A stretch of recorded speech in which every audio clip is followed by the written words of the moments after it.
سیدنا مولانا محمد مبارک وسلم صلاۃ و سلام علیک یا رسول اللہ صلاۃ و سلام علیک یا حبیب اللہ صلی اللہ تعالی علیہ وسلم۔ بسم اللہ الرحمن الرحیم۔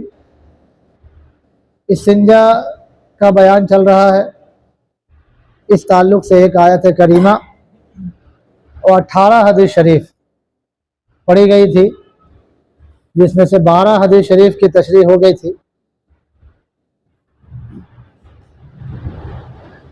12 نہیں بلکہ 11 کی تشریح ہوئی تھی، 12 سے بھی سننا۔ اس میں کل ایک حدیث شریف آپ نے سنا کہ حضور اقدس صلی اللہ تعالی علیہ وسلم نے گوبر اور ہڈی ان سے استنجا کرنے سے منع فرمایا، یعنی لینے سے۔ استنجا بولتے ہیں پاکی حاصل کرنے کو، اور پیشاب کرنے کو استنجا بولتے ہیں۔ استنجا کے معنی آتے ہیں پاکی حاصل کرنا، یعنی پیشاب کرنے کے بعد کا جو آپ کا عمل ہے وہ استنجا کہلاتا ہے۔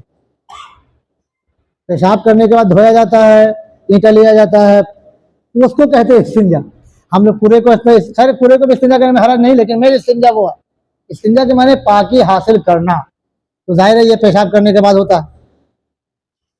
تو اس تعلق سے سرکار صلی اللہ علیہ وسلم نے فرمایا، کیونکہ مٹی ہے، پتھر ہے، ان چیزوں سے بھی پوچھا جاتا ہے نا، تو سرکار صلی اللہ علیہ وسلم نے گوبر اور ہڈیوں سے استنجا کرنے سے، یعنی استنجا لینے سے کیا کیا؟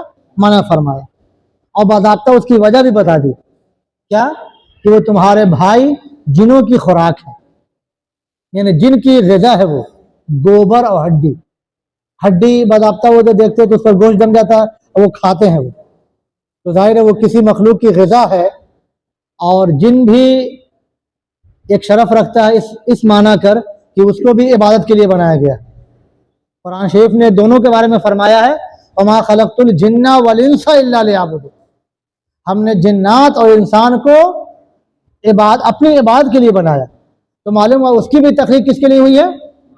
ہاں، تو بھی اشرف ہے، آپ سے اگرچہ نیچے ہے، مطلب انسان سے نیچے ہے مرتبے کے لحاظ سے، لیکن بہرحال کیونکہ وہ بھی عبادت کا ہے، اس لیے اس کا بھی خیال رکھا گیا، اور فرمایا باضابطہ بھائی، حضور نے فرمایا بھائی، کہ وہ تمہارے بھائی جنوں کی خوراک ہے، اس لیے سے استنجا کرنے سے منع فرمایا۔ اور ایک حدیث شریف میں اور آیا ابو داؤد شریف کے حوالے سے، فرمایا کوئلے سے بھی منع فرمایا، کوئلہ، یعنی استنجا لینے سے اس سے بھی کیا کیا؟ منع فرمایا۔ تو 3 چیزیں ہو گئیں، گوبر، ہڈی اور کوئلہ۔ پھر ایک حدیث شریف آپ نے سنا تھا کہ کوئی غسل خانہ میں پیشاب نہ کرے، جہاں آپ نہاتے ہیں، اس میں بھی پیشاب کرنے سے کیا کیا؟ منع فرمایا۔ آدمی بسا اوقات آدمی نہا رہا ہے تو وہیں پہ سائڈ میں موڑی بھی بنی، وہیں پہ پیشاب کر دیا، جب نہا ہی رہے کیا باہر جائیں وہیں پیشاب کر لیا، اور پھر پانی بہا دیا، پانی تو بہا ہی دیں گے، تو وہاں بھی پیشاب کرنے سے منع فرمایا کہ پھر اس میں نہائے گا یا وضو کرے گا، ظاہر ہے غسل خانہ میں یہی کیا جاتا ہے، تو اس سے وسوسہ پیدا ہوتا ہے۔ شیطان کی طرف سے جو وسوسے آتے ہیں، یعنی برے خیالات کو وسوسہ بولتے ہیں، تو برے خیالات کی ایک ریجن یہ بھی ہے، اور بھی بے شمار وجہ ہے، اس میں سے ایک وجہ یہ بھی ہے، کیا؟ غسل خانہ میں پیشاب کرنا۔ بس سمجھ آ رہی ہے؟ غسل خانہ میں پیشاب کرنے سے کیا آتے ہیں؟ وسوسے آتے ہیں، شیطانی وسوسے، یہ منع فرمایا اس لیے۔ پھر ایک حدیث شریف آپ نے سنا تھا کہ سوراخ میں بھی حضور نے پیشاب کرنے سے منع کیا۔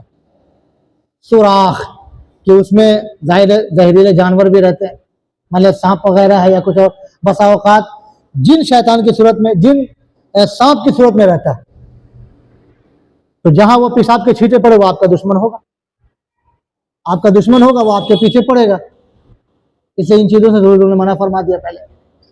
اور اگر سانپ بھی ہے تو خواہ کے کہیں وہی ڈسا تو وہیں پہ گرے گئے، کہانی ختم ہو گئی وہاں پہ۔ اس لیے سوراخ وغیرہ میں بھی، سوراخ سمجھ رہے نا، سوراخ وغیرہ میں پیشاب کرنے سے کیا کیا؟ منع فرمایا۔ یہ عام طور پہ یہ سب چیزیں راستے میں پیش آئیں گی، راستے میں کہیں جا رہے ہیں، سفر میں جا رہے ہیں، گھر میں تو باضابطہ بنا رہتا ہے، راستے وغیرہ میں سوراخ ہے اور وہیں پہ پیشاب کرنے لگا، مان لے سوراخ میں۔ چلیے، یہ آپ نے سنا تھا یہ بھی۔ پھر ایک حدیث شریف آپ نے سنا تھا کہ سرکار صلی اللہ علیہ وسلم نے فرمایا کہ 3 چیزیں سبب لعنت ہیں، یعنی 3 کام کرنے سے لعنت ہوتی ہے۔ اس میں سے 3 چیزیں بتایا تھا کہ گھاٹ پر